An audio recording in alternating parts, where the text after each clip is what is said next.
Hello guys, welcome back to ಇನ್ನೊಂದು ಹೊಸ ವೀಡಿಯೋಗೆ ನಿಮ್ಮೆಲ್ರಿಗೂ ಸ್ವಾಗತ ಸುಸ್ವಾಗತ. ಎಲ್ಲ ಕನ್ನಡ ತಾಯಿ ಮಕ್ಕಳು ಪ್ರದೀಪ್ ಕನ್ನಡಿಗ ಮಾಡೋ ನಮಸ್ಕಾರಗಳು. ಗೈಸ್, ಇವಾಗ ಬಂದು ನಮ್ಮ ಫ್ಲ್ಯಾಟಲ್ಲಿ ಒಂದು ಎಜ್ಜೇನು ಬಂದೈತೆ. ಇಷ್ಟು ದಿನ ನಾವು ನಾರ್ಮಲಾಗಿ ಸಣ್ಣದು ಕಡ್ಡಿ ಜೇನು ಅಂತ ಕರೀತಾರೆ ನೋಡಿ, ಹಳ್ಳಿಯವ್ರಿಗೆಲ್ಲ ಗೊತ್ತಿರ್ತದೆ ಕಡ್ಡಿ ಜೇನು ಅಂತಂದರೆ. ಸಣ್ಣ ಸಣ್ಣ ಜೇನು ಇರ್ತದಲ್ಲ, ಅದನ್ನು ಬಿಚ್ಕೊಂಡು ತಿಂತಾಯಿದ್ವಿ. ಇವಾಗ ಬಂದು ನಮ್ಮ ಫ್ಲ್ಯಾಟಲ್ಲಿ ಬಾಲ್ಕನಿಲಿ ದೊಡ್ಡ ಜೇನು ಬಂದೈತೆ. ಸೊ ಎಷ್ಟು ತುಪ್ಪ ಸಿಗ್ತದೆ ಗೊತ್ತಿಲ್ಲ, ಒಂದ್ಸಲಿ ಹೋಗಿ ನೋಡೋಣ. ಸೊ ಇವಾಗ ಅವನು ನಮ್ಮ ಹುಡುಗ ಬರ್ತಾನೆ, ಟಿಫನ್ಗೆ ಹೋಗೋನೆ. ಅವ್ನು ಬಂದ ತಕ್ಷಣ ಇವಾಗ ಹೋಗಿ ಆ ಫಾಗಿಂಗ್ ಮೆಷಿನಲ್ಲಿ ಅದನ್ನು ಬರೀ ಫಾಗ್ಬಿಟ್ಟು ಹುಳನೆಲ್ಲ ಎಪ್ಸಿ ಆಮೇಲೆ ಇದನ್ನು ಇದು ಮಾಡೋಣ ಅಂತ ಅಂದ್ಕೊಂಡಿದ್ವಿ. ಸೊ ಬನ್ನಿ ಗೈಸ್ ಹೋಗೋಣ. ಅವ್ನು ಬಂದಾಯಿತು, ಫೋನ್ ಮಾಡ್ತಾವನು ಅವನೇ. ಇವಾಗ ಬನ್ನಿ ಅಲ್ಲಿ ಹೋಗಿ ನೋಡೋಣ. ಇವಾಗ ಬಿಸಿ ಬಿಸಿ ಇದೆ ಗುರು. ಅದೇನೋ ಹುಳ ಇದ್ದೋದ್ರೆ ಒಳ್ಳೆ ದೊಡ್ಡ ತುಪ್ಪ ಸಿಗ್ತದೆ ಗುರು. ಇಲ್ಲ ಬಾಗ್ರು, ಇನ್ನು ನನ್ನ ಮನೆ ಗೊತ್ತಿರೋದ್ರಿಂದ ತುಪ್ಪ ಸಿಗುತ್ತೆ. ಹೌದಾ? ಅಟ್ಲೀಸ್ಟ್ ಒಂದು 15 ದಿವಸ 20 ದಿವಸ ಆದರೆ ಇರ್ತದೆ. ಇದಕ್ಕೆ ಇದು ಬೇರೆ ಹಾಕ್ಬಿಟ್ಟಿದೀವಿ ಗುರು ನೆನ್ನೆ.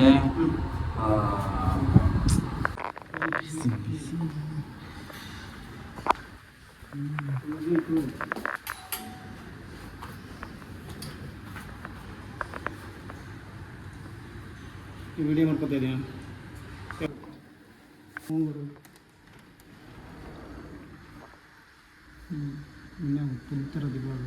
ಇಲ್ಲಿಂದನೇ ಹೊಡೆದು ಬಿಡೋದಲ್ವಾ? ಹೊಡೆದ್ರೆ ಹೋಯ್ತದಲ್ಲ. ಹಾಂ ಹಾಂ. ಈ ಬಟ್ಟೆಗಳು ಬೇರೆ ಇದ್ದಾವೆ.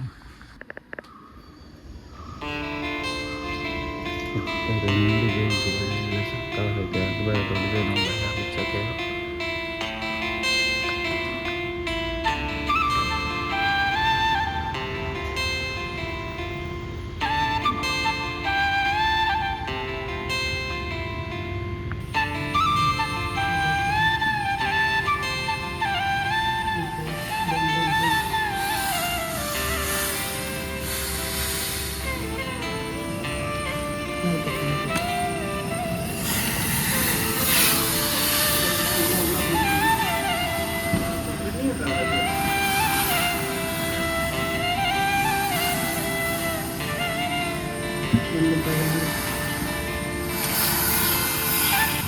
ಒಂದು ಹುಳನೂ ಸಾಯ್ದಂಗೆ ಫಾಗ್ ಮಾಡಿ ಅದನ್ನು ಹಂಗೆ ಎಪ್ಸಿ ಕಳಿಸ್ತಾಯಿದ್ದೀವಿ. ಯಾಕಂದರೆ ಜೇನುಹುಳನ ಸಾಯಿಸೋಕೆ ಹೋಗ್ಬಾರ್ದು. ಜೇನುಹುಳ ನಮಗೆ ಎಷ್ಟು ಇಂಪಾರ್ಟೆಂಟ್ ಅಂತಂದರೆ, ನಾವು ಪ್ರತಿ ತಿನ್ನೋ ಒಂದು ಏನು ಆಹಾರ ತಿಂತೀವಿ, ನಾವು ಏನು ಬೆಳೆ ಬೆಳಿತೀವಿ, ಆ ಜೇನುಹುಳದಿಂದನೇ ಬೆಳೆ ಬರೋದು. ಯಾಕೆಂದರೆ ಆ ಜೇನುಹುಳಗಳು ಹೋಗಿ ಆ ಹೂ ಮೇಲೆ ಕುತ್ಕೊಂಡು ಪರಾಗಸ್ಪರ್ಶ ಮಾಡೋದ್ರಿಂದನೇ ಬೆಳೆ ಆಗೋದು. ಇವಾಗ ಏನೇ ಒಂದು ಫ್ರೂಟ್ಸ್ ಬರಬೇಕು ಅಂದ್ರೂ ಆ ಪರಾಗಸ್ಪರ್ಶ ಅಂದರೆ ಹೆಣ್ಣು ಗಂಡು ಹೂನ ಪರಾಗಸ್ಪರ್ಶ ಈ ಜೇನುಹುಳಗಳೇ ಮಾಡೋದು.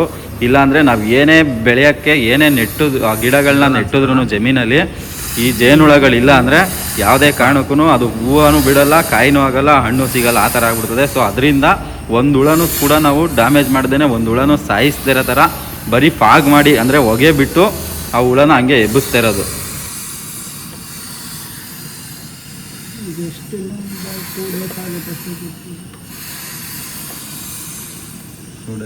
कितना दिन हो गया जार वो आके?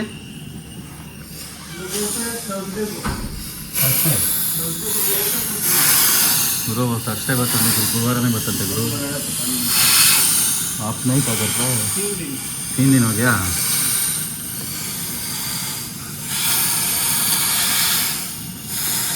तो बहुत दिन बड़ा मछली है ना, तो बड़ा वाला मछली है. यही वाला तीसरे बार में यही वाला सेम जगह पे लगा रहा था.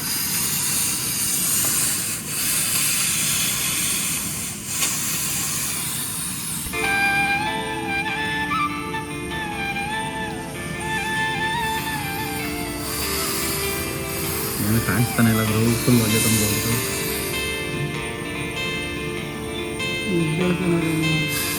ಅದೊಂದು ದೊಡ್ಡ ರಾಣಿಗೆ ನೋಡಿದ್ರೆ ಹೋಗ್ಬಿಡ್ತದಲ್ಲ ಎಲ್ಲ, ಅದು ಹೋಗ್ಬೇಕು ಮೈನು.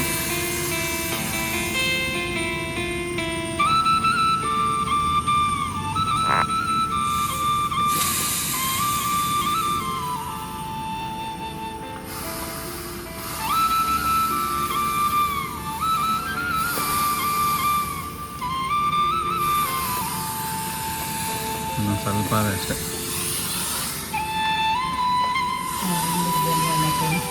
ಎಷ್ಟೊಂದು ಸರ ಕೆತ್ತದಲ್ಲ.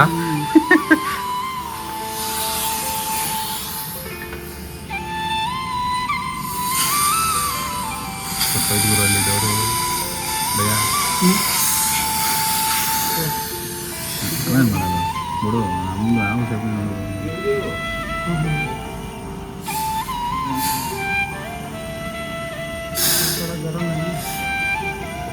ಕಪಡೆ ಐತೆ ಕಪಡೆ ಆಯ್ತದೆ ಸರ್ ಅಷ್ಟೇ.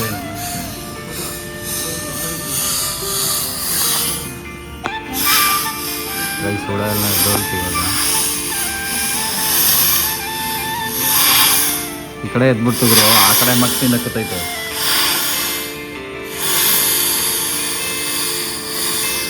ಮಾಪ್ ಸ್ಟಿಕ್ ಹಾಂ ಮಾಪ್ ಸ್ಟಿಕ್ ಮಾಪ್ ಸ್ಟಿಕ್ ಐತೆ.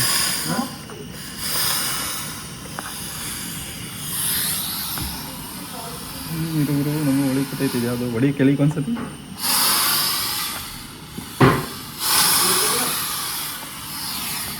ಹಾಂ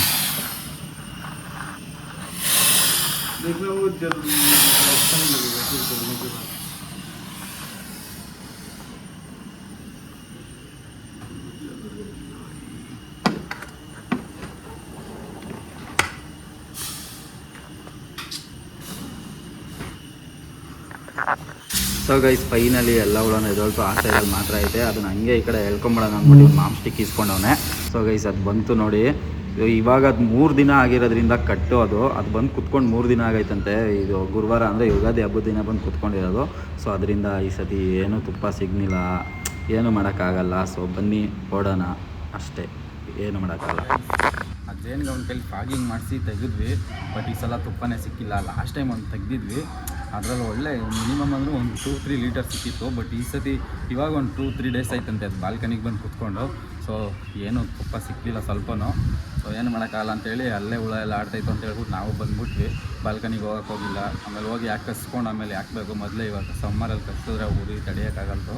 ಸೊ ಅದಕ್ಕೋಸ್ಕರ ಒಳಗಡೆ ಹೋಗಲಿಲ್ಲ. ಅದು ಮೇಣ ಎಲ್ಲ ಇತ್ತಲ್ಲ ಅದನ್ನು ಕೆಳಗಡೆ ತೆಗ್ದವನು, ಬಟ್ ತುಪ್ಪ ಸಿಕ್ಕಿಲ್ಲ. ಲಾಸ್ಟ್ ಟೈಮ್ ತೆಗ್ದಿದ್ರಲ್ಲಿ ಈಗ ಒಂದು 10 ಡೇಸ್ ಬ್ಯಾಕ್ ತೆಗ್ದಿದ್ವಿ, ಮಸ್ತ್ ತುಪ್ಪ ಇತ್ತು, ಒಳ್ಳೆ ಬಂದಿಗೆ ಹಾಕೊಂಡು ಚೆನ್ನಾಗಿ ತೆಗೆದಿದ್ವಿ. ಸೊ ಗೈಸ್ ಈ ವಿಡಿಯೋ ಇಷ್ಟ ಆದರೆ ಒಂದೇ ಒಂದು ಲೈಕ್ ಮಾಡಿ, ಈ ವಿಡಿಯೋ ಜಾಸ್ತಿ ಇಷ್ಟ ಆದರೆ ಒಂದೇ ಒಂದು ಸಬ್ಸ್ಕ್ರೈಬ್ ಮಾಡ್ಕೊಳ್ಳಿ ಅಂತ ಹೇಳ್ತಾ ಇವತ್ತಿನ ವಿಡಿಯೋನ ಇಲ್ಲಿ ಮುಗಿಸ್ತಾ ಇದ್ದೀನಿ. Thank you, I love you, bye by.